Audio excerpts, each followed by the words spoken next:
The daily reading for Monday, the 11th of May, comes from Acts chapter 7, verses 17 to 40. But as the time drew near for the fulfillment of the promise that God had made to Abraham, our people in Egypt increased and multiplied until another king who had not known Joseph ruled over Egypt. He dealt craftily with our race and forced our ancestors to abandon their infants so that they would die.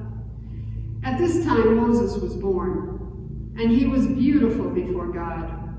For 3 months he was brought up in his father's house, and when he was abandoned, Pharaoh's daughter adopted him and brought him up as her own son. So Moses was instructed in all the wisdom of the Egyptians, and was powerful in his words and deeds. When he was 40 years old, it came into his heart to visit his relatives, the Israelites.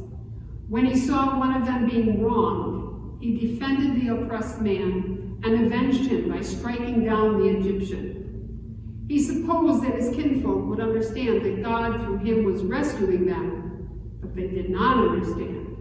The next day he came to some of them as they were quarreling and tried to reconcile them, saying, "Men, you are brothers.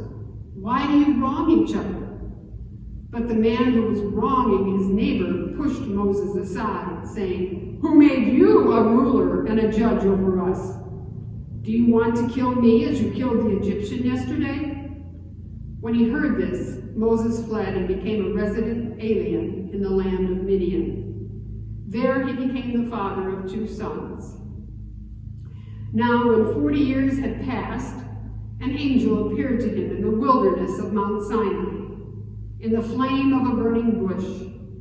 When Moses saw it, he was amazed at the sight, and as he approached to look, there came the voice of the Lord. "I am the God of your ancestors, the God of Abraham, Isaac, and Jacob." Moses began to tremble and did not dare to look.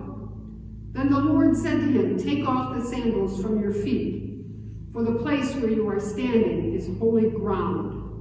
I have surely seen the mistreatment of my people who are in Egypt, and have heard their groaning.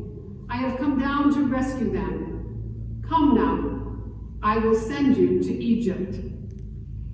It was this Moses whom they rejected when they said, "Who made you a ruler and a judge?"